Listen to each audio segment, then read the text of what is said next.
Hey y'all, so today we're going to finish up chapter 8, and this is my favorite part. I hope that you've enjoyed this chapter. It's been good for me, and I'll be curious how I feel about it after I finish the book. You know, I think sometimes you have to get through a book and then look back, and at that point you're able to tell what parts really made the biggest impact on you and stuck the most with you. So this one's been really rich, and I'm glad that we took the time to comb through it, although I feel like the main points that we can pull from this chapter are kind of, it's like every trap in every section just supported the last one. So it's almost like I felt like I was regurgitating a lot. And so because of that, I'm kind of ready to move on and see what else we can get out of the book. But the end of this chapter has a beautiful summary, and it's very inspirational and encouraging. I feel like it is. I hope that you find that it is as well. So that's what we're going to cover today. So the title of this last part is called Returning to Life Made by Hand, Healing Injured Instincts. I'm going to go ahead and read the opening for you. It says, when a fairy tale ends, as this one does, with a death or dismemberment of the protagonist, we ask, how could it have ended differently? Psychically, it is good to make a halfway place, a way station, a considered place after one escapes a famine. It is not too much to take 1 year, 2 years, to assess one's wounds, seek guidance, apply the medicines, consider the future. A year or two is scant time. The feral woman is a woman making her way back. She is learning to wake up, pay attention, stop being naive, uninformed. She takes her life in her own hands. To relearn the deep feminine instincts, it is vital to see how they were decommissioned to begin with. And so from there, she goes into talking about, you know, I'm just going to read a few little areas I've highlighted. She says, you know, whether the injuries be to your art, your words, your lifestyle, your thoughts, you know, all the different ways we were attacked, you know, your ideas. It says, whatever it is. And if you have knitted yourself up into a mini-sleeved sweater, I thought that was a good description of how it feels, you know, when you're just kind of, you feel captive and frozen and stagnant and imprisoned, you know, by this negative force, this energy that is what comes from these narcissistic controlling people. It says, you know, whether your injuries be to any of these things, and if you have knitted yourself up into a mini-sleeved sweater, cut through the tangle now and get on with it. And then so she mentions a lot of different things in the next couple of paragraphs, you know, like crawl if you need to, stop talking and obsessing, just do it. Take extra special caution and care to get yourself back into the wild, what she calls the wild, gradually. So it's kind of like, do it, but be careful. You know, that's her main encouragement here, if I could sum it up. She says, make sure you have a protective structure. She kind of talks about what the old lady in the story represented. You know, remember that was the guardian of the psyche and how she failed miserably to protect the girl. She's talking about that, making sure you have this protective structure so that you can, she says, by which you have some tools to measure when something is too much, right? It says, so the return to the wild and free psyche must be made with boldness, but also some consideration. So it's just all about balance, and you know, she's encouraging you to do it, to free yourself and to get on with your life, but to do so in a very wise and calculated and careful manner, I think, you know, with balance. And so I want to back up here before we move on. In that first paragraph I read, you know, it says, to relearn the deep feminine instincts, it is vital to see how they were decommissioned to begin with. So, yes, and I think that right there is describing, this is my take on it, through our lens, right? Narc abuse recovery and healing and growth. My take on that is, yes, there is value to learn how you lost touch with yourself to begin with, how you came to a place of betraying yourself to begin with, abandoning yourself. There's, and I think there's value in reframing that through different words, like I just did: betraying yourself, abandoning yourself, doubting yourself, losing touch with your instincts, all the different ways you can frame that. I think that matters, because there's only going to be, a few, one or two or three, that really resonate with you more than the other ways that you can look at it. And I have found, as I'm trying to get a grasp on something really, like, in a deep way, for it to really resonate and to teach me a lesson that is one that I'm not going to forget. You know what I'm saying? It's almost like you can learn something at a surface level, just like when you're reading a parable in the Bible, as an example. You can know it through and through. You can have it memorized and know it in that manner. And then you can, go through life and have experiences, and then you can remember back and reflect on that parable, and suddenly you can relate to it now. Now it has a deeper meaning. Now it's like you get it. You see what I'm saying? And this is why I think that verse in the Bible is so important. It says, wisdom is the principal thing, and in all you're getting, get understanding. So it makes the difference. It calls out the difference, that verse there, between getting wisdom and getting understanding. They're two different things, to have wisdom and to have understanding. So I view this as different layers of knowledge, So that's just something to think about. And I think that when you reframe different concepts through different terms and phrases, I think that helps to bring that wisdom down deep into a certain level of understanding that will actually impact your life, that you can then take and apply, and it can be functional at that point. Does that make sense? So that's why I like to spend time on this. I think that sometimes it can sound redundant, but I think that to just stop and sit with it, and I like how I've heard a long time ago, I don't know where I picked this up from somebody, to marinate in it. You know what I mean? I like that. It's like it takes a while. Okay, let's just take that example, that metaphor. At least you have let's just say you have this great steak, okay, and you've got this marinade, and you just throw it in a bag, and you put the marinade on the steak and put it in the fridge. I'm not going to edit that out, because maybe it's a laugh for you. I've never had snake. I don't know. Do people eat snake? I don't think I would. But so you're going to throw the marinade on the steak, throw it in the fridge, and let's say you leave it in there an hour, and you take it out and you cook it. You're like, I can barely taste it, right? So it takes time. And I think that when you're trying to grasp these new concepts and abstract concepts, it's the same way. You have to sit with it. You have to marinate in it for it to really sink down. It's like, as soon as you are made aware of a concept, that's the wisdom piece.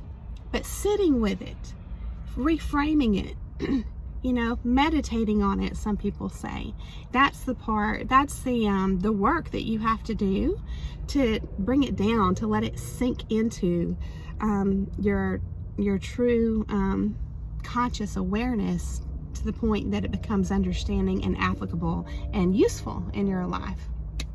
So I finally got all that out. I hope that was helpful for you. Okay, so let's move on. So she says, the pitfalls, traps, poison baits laid out for the wildish woman are specific to her culture.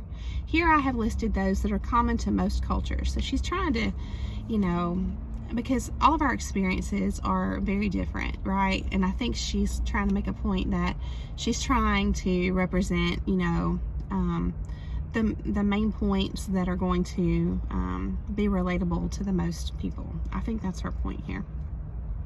She says, what we are composing is a map of the woods in which we live, and where the predators live, and what their modus operandi is. Another one to look up. It is said that a single wolf knows every creature in her territory for miles around. I thought that was so interesting. It is this knowledge that gives her the edge in living as freely as possible. Regaining lost instinct and healing injured instinct is truly within reach, for it returns when a woman pays close attention through listening, looking, and sensing the world around herself, and then by acting as one sees others act, efficiently, effectively, and soulfully. So she talks about the opportunity to observe others who have their instincts well intact. She says that that's actually central. She says central to retrieval. So I think that's probably true, but I don't think it has to be necessarily someone that you're in their physical presence, you know, like a person that's local to you, that you're spending time with. I think that this is just me.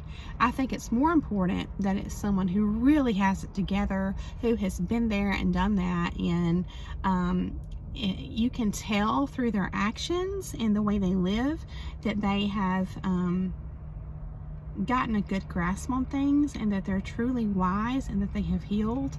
I think that's really important too.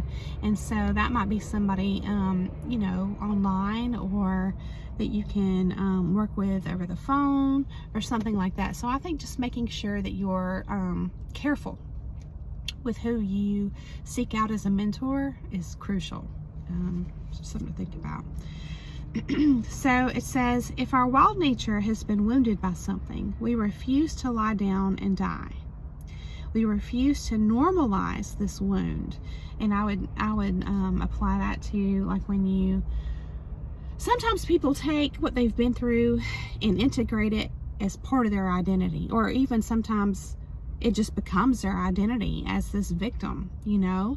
And I understand that might can give you purpose in life, but to come at it from the viewpoint of victimhood is, in my opinion, only going to keep you stuck. It's only going to keep blockages in place in your life.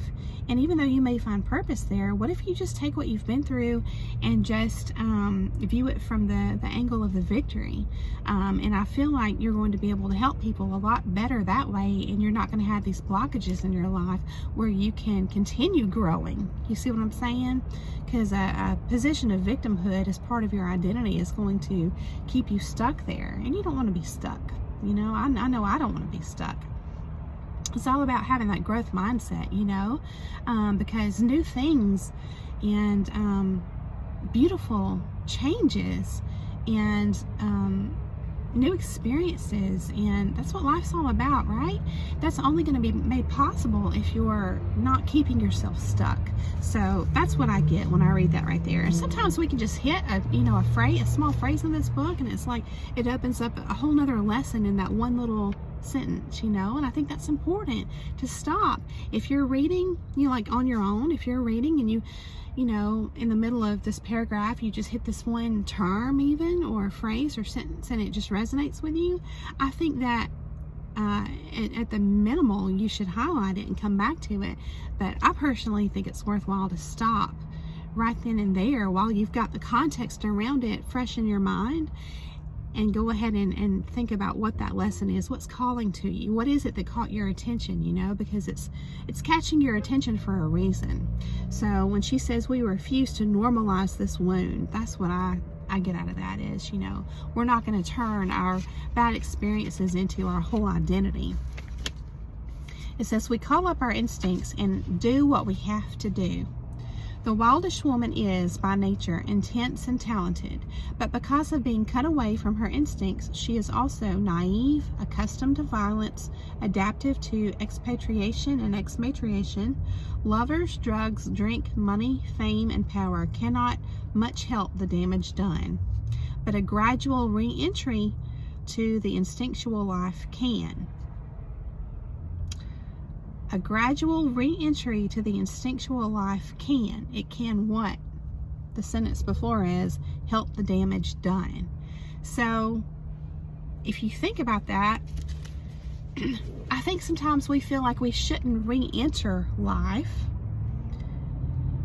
until we have already healed the damage done. But what this is saying is a gradual re-entry to the instinctual life can help the damage done. So moving forward is part of healing the damage that's done, and I think that's beautiful. So I think that a lot of us can get stuck in that faulty way of thinking, and don't get me wrong, I understand we do have to pause. There's a necessary process that has to take place, and a big part of that is pausing. I understand that. For your healing, to do the healing work, I get it, but also consider that part of the healing is done in the moving forward. And that resonates greatly with me, and I just thought that was beautiful. So it says a gradual re-entry to the instinctual life can. For this, a woman needs a mother, a good enough, wildish mother. And guess who is waiting to be that mother? The wild woman wonders what is taking you so long to be with her. Really be with her, not just sometimes, but consistently. If you are striving to do something you value, it is so important to surround yourself with people who unequivocally support your work. It is both a trap and a poison to have so-called friends who have the same injuries, but no real desire to heal them. Almost like a group of people who are stuck in that victimhood mentality because it bonds them together, you know? What if everybody decided to move forward together, you know? These kinds of friends encourage you to act outrageously outside of your natural cycles, out of sync with your soul needs, because you're stuck. A feral woman cannot afford to be naive. As she returns to her innate life, she must consider excesses with a skeptical eye and be aware of their costs to soul, psyche, instinct. Like the wolf pups, we memorize the traps, how they are made and how they are laid. That is the way we remain free. So that's an important sentence right there too. My note says, to feed yourself continued wisdom here. So yes, keeping yourself fresh on all the tactics of the predators out there, narcissists, and all the traps that they lay before us. Keeping yourself aware and conscious of that is going to be so helpful and important just going forward. And I think that any kind of effect that any of that may have on you emotionally is going to fade and fade and fade more and more over time as you heal. And I feel like, you know, you get to a point where, you know, it truly becomes just a process of gaining more wisdom without it pinging, you know, old wounds, because the wounds have been healed. So I like how she said that. I'm going to say that again. Like the wolf pups, we memorize the traps, how they are made, so you don't lose your lesson. You know, you don't forget what you've been through. You don't want to forget what you've been through for this very reason right here. It says that is the way we remain free. So it's important not to forget these things. It is important to heal from them. So it says, to right all this, we resurrect the wild woman in our natures over and over again. Each time the balance tips too far in one direction or another, we will know when there is reason for concern, for generally balance makes our lives larger and imbalance makes our lives smaller. So again, it's that gauging by your feeling even, you know what I mean?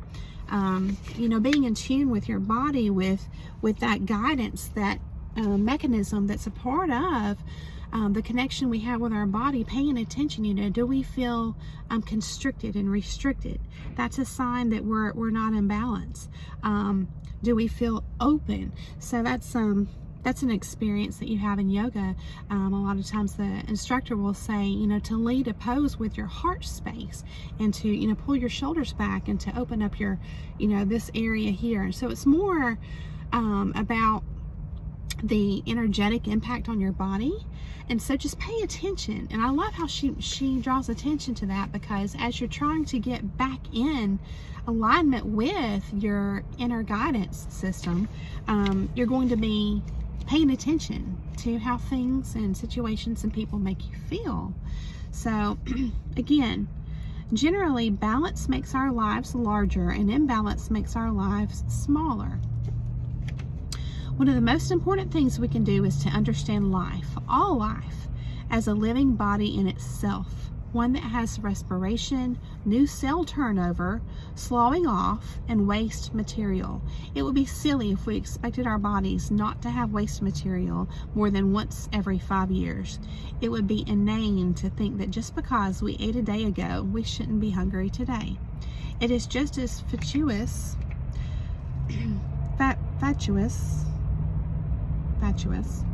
to think that once we solve an issue, it stays solved.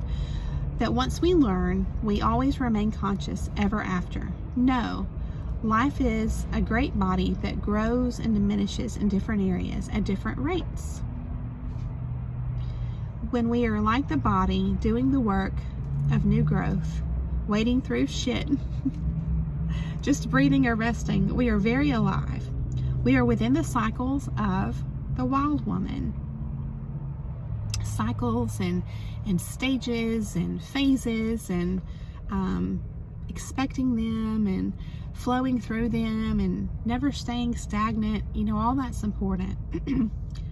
If we could realize that the work is to keep doing the work, we would be much more fierce and much more peaceful.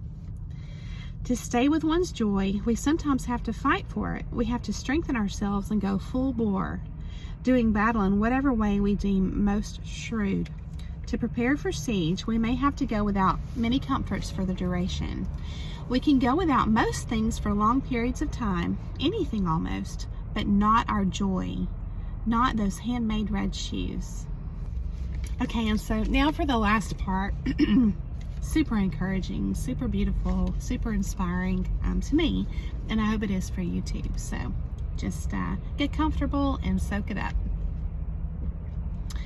It says the real miracle of individuation and reclamation of wild woman is that we all begin the process before we are ready, before we are strong enough, before we know enough. We begin a dialogue with thoughts and feelings that both tickle and thunder within us. We respond before we know how to speak the language, before we know all the answers, and before we know exactly to whom we are speaking. But like the wolf mother, teaching her pups to hunt and take care, this is the way wild woman wells up through us. We begin to speak in her voice, taking on her vision and her values. She teaches us to send out the message of our return to those who are like us. I know several writers who have this glyph taped above their writing desks. I know one who carries it folded up inside her shoe. It is from a poem by Charles Simic, and it is the ultimate instruction to us all. This is in quotes. He who cannot howl will not find his pack. Yes. How can we expect to find our kind, the people that we are truly aligned with, if we're just closed up and living in hermit mode forever, right? If you want to resummon wild woman, refuse to be captured. With instincts sharpened for balance, jump anywhere you like. Howl at will. Take what there is. Find out all about it. Let your eyes show your feelings. Look into everything. See what you can see. Dance in the red shoes. But make sure they're the ones that you've made by hand. You will be one vital woman. Yes. So, I hope that inspires you. There is life to live, more life to live after these experiences. And I hope that you, whatever stage you're in, I hope that you are encouraged. I hope that you I hope that you've been able to pull lessons from this chapter that you have actually gained understanding from. Not just things you've memorized. And the memorization is important too, because just like those parables in the Bible, you may not get the understanding until years later, and that's okay. I personally believe in divine timing, and so the understanding will come when it's meant to come. But I think we have to work at it. We have to want it. It's not just going to fall in our laps. Well, maybe sometimes.